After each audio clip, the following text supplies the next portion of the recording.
Hey everybody, welcome to Read and Reaction. I wanted to show a play that I caught from my vantage point at the Swamp this Saturday that you couldn't really see on the telecast. So the situation is Florida's down 21-9.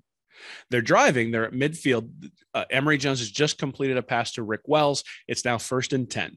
And here Dan Mullen, I think, dialed up a shot. He was trying to get this to at least 21-12, but certainly 21-16 before halftime. And what I think happened is that Emory Jones actually missed the opportunity.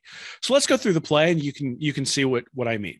So the first thing I want you to see is that Alabama has a single high safety.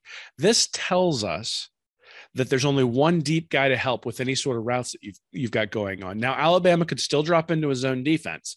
And so one of the things then that Dan Mullen does to help out his quarterback is he sends Dameon Pierce out here to the outside.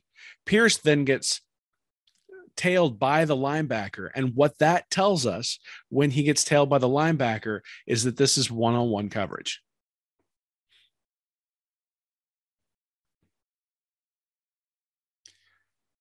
So you can see the linebacker go out there. And what that means now is we've got one-on-one here, here, here, and here. And if any of the if the tight end Emory Gamble goes out, you've got one-on-one here.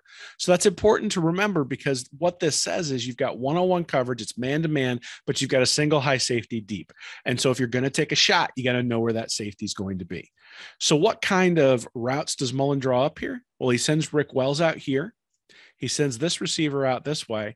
And then the idea here is that when Justin Shorter comes out, he's going to try to basically rub himself so that he can get open downfield. Now, you'll see when the play actually takes place that that's not what happens, that Shorter isn't able to get open. But the other thing that they do is that they send Emory Gamble straight at that safety, which makes that safety make a decision. And that's really what the quarterback should be reading here, is if that safety stays with Gamble, then it's an easy throw to Shorter in one-on-one coverage. If the safety goes towards Shorter, then you throw to Gamble. So it's a two-man read. It's something that really, quite honestly, needs to be something that Emory Jones is able to do.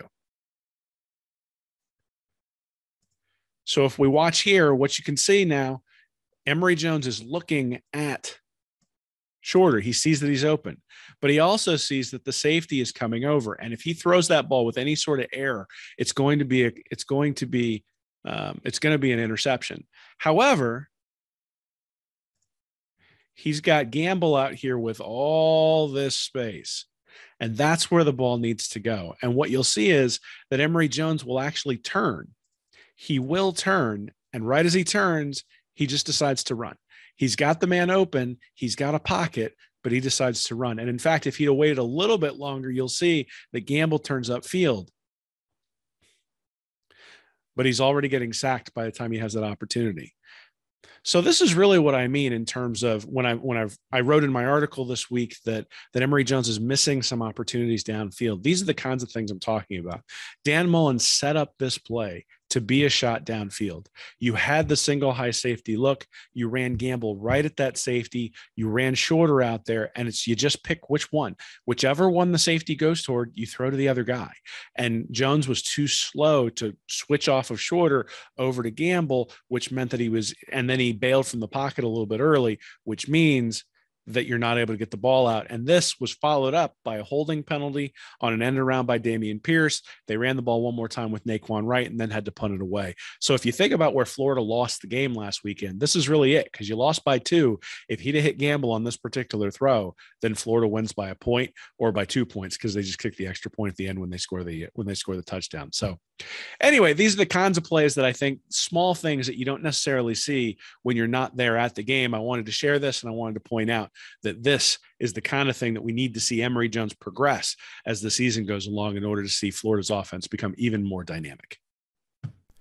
If you like these videos, please consider supporting me on Patreon, or you can follow me at WillMilesSEC on Twitter or at Facebook.com/readandreaction. Until next time, be a smarter fan.